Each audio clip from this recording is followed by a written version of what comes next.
as atrocious as that product is now, think about it without CM Punk and Cody Rhodes. Right. Oh my God, what would that even look like?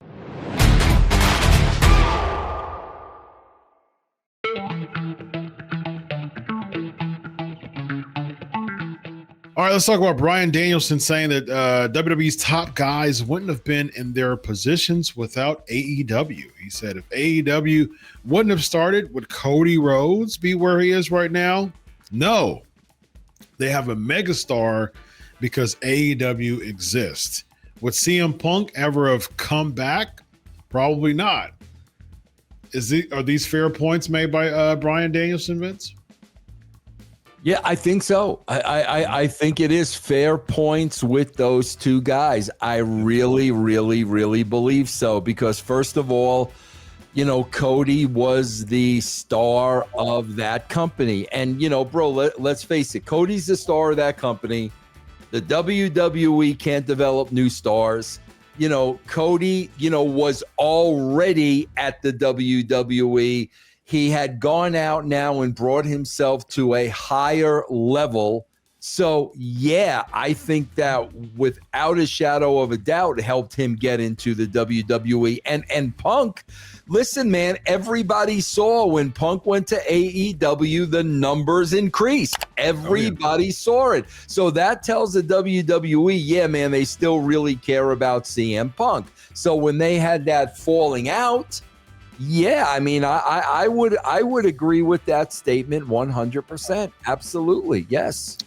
I do too, man. I mean, I don't think that there's really pushback to that. I mean, if Cody Rhodes had to reinvent himself completely, I mean, he was stardust before he left. You know, I mean, we're talking about a mid-card, you know, caricature at this point, and that's what he was. Yeah. So he had to really start to endeavor in the indies for the first time in his career, started to travel around the world, started to do a bunch of independent stuff, went to New Japan, did Ring of Honor, and the AEW creation is really his baby in many ways. And I think the very fact that AEW exists, I think it increases stock value. And I think, you know, if it wasn't for, and it's interesting how the butterfly effect works, because what would have happened if Cody Rhodes would have had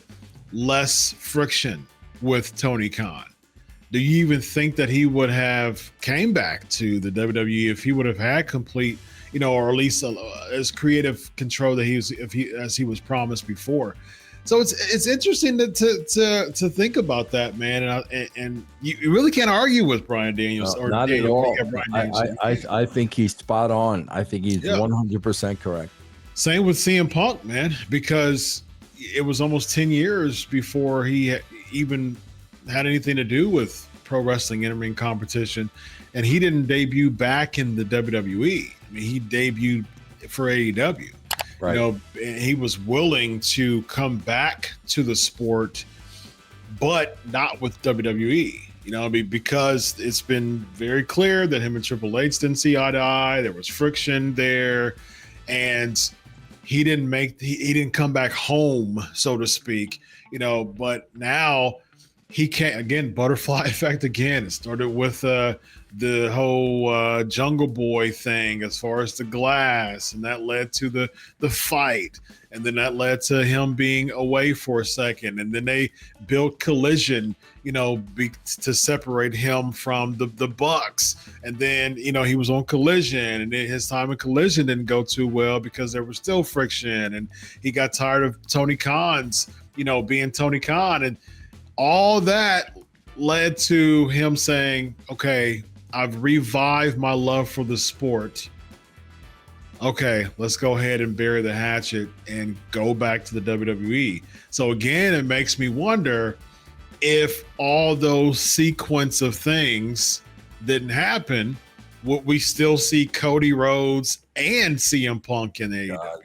Think about too. I mean, you know,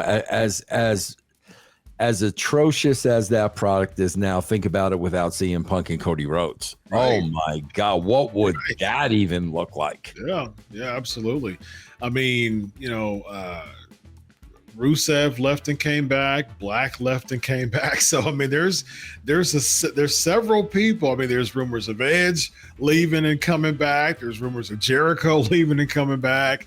So how does that make AEW look overall? That there's a influx, there's an exodus of people formerly from WWE going back to WWE. A lot of people speak so highly of Tony Khan, and I have no reason to argue with that.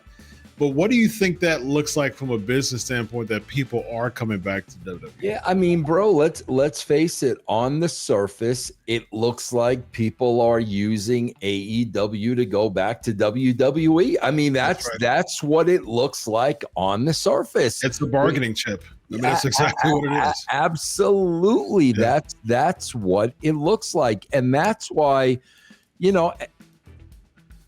bro, I guarantee you, at this point in time, Tony Khan is a lot more selective of the people he's bringing in. Whereas if you left the WWE, all you had to do is make that phone call and you're in. That's all you have to do. I think he's been a little bit more selective now. And here's the one thing I got to say about Tony Khan, bro. I think he is living and learning a little bit. He's gone through a lot of really tough challenges in the business, but I think he's learned from them a little bit. I think that has something to do with him not signing Kross, right away. You know what I'm saying? Where in the past he would have been signed the next day. I mean, you and I both know that. So, but like I said, Chris, it does feel like AEW is a bargaining chip to get back to the WWE. Yeah, it is. It is, man. You can see what's still, I don't know, man. My conspiracy theory is still there, man. There's still a part of me. Yes. There's still a part of me that feels like this is a work, man. This might have been a work gone wrong.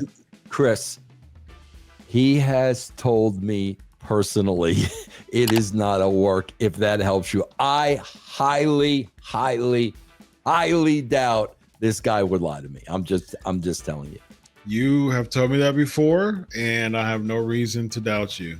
But at the same time, based on what we're getting from people, Chris, based on the very fact that he's not been in the major promotion yet. Yes. It's hard. Look, I'm not.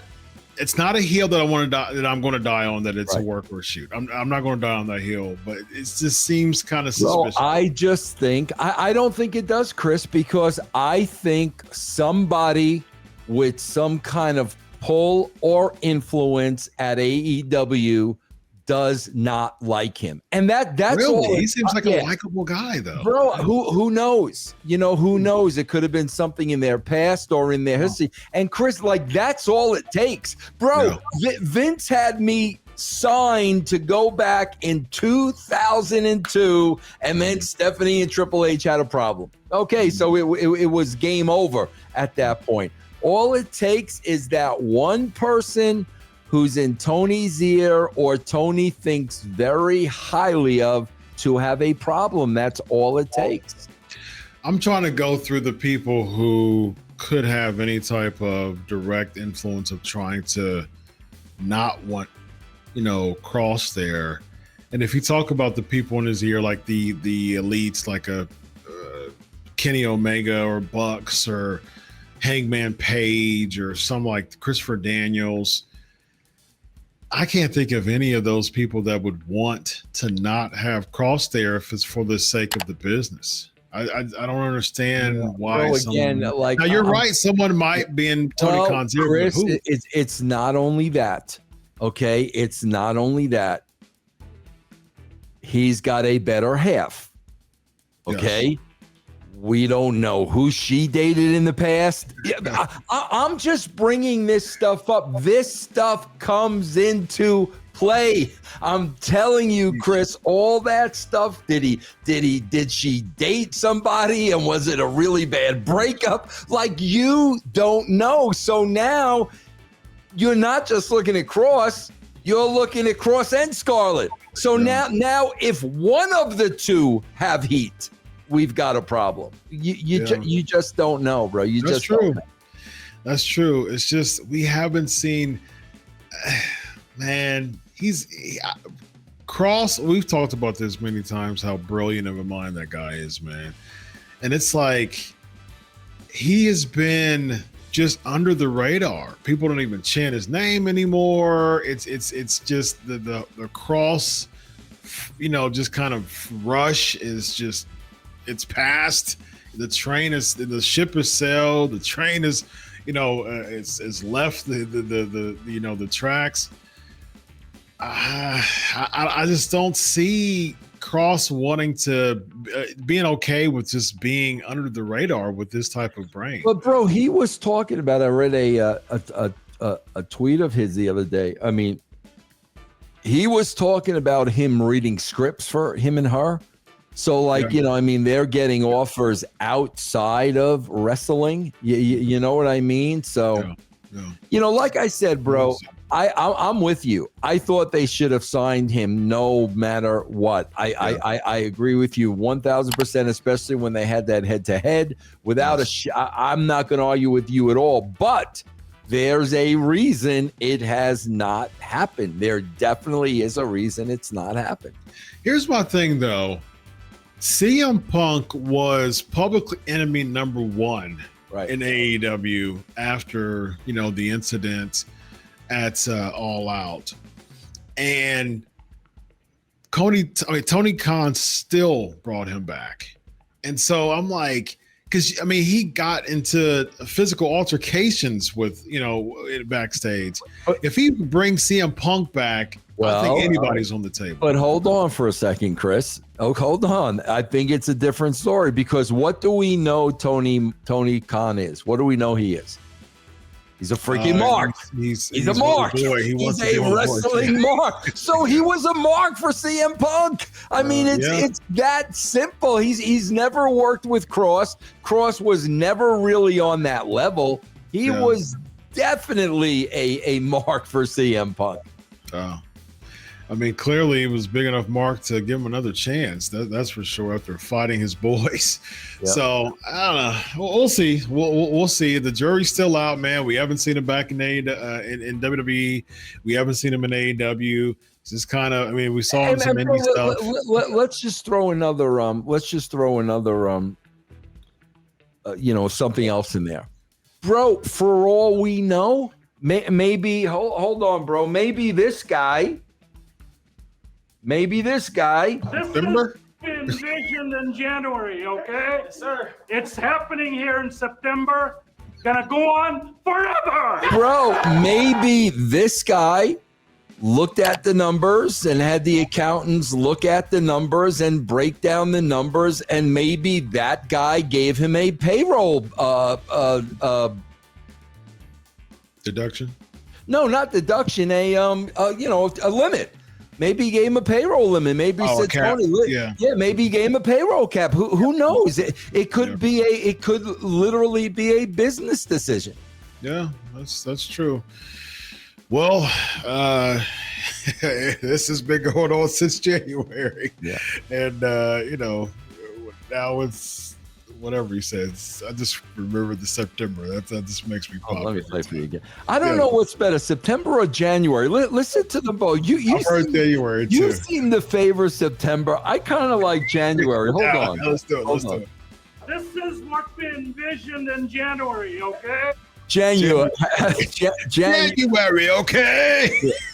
But September has some. Envisioned in January, okay? So yeah. Happening here in September. See, that's the thing.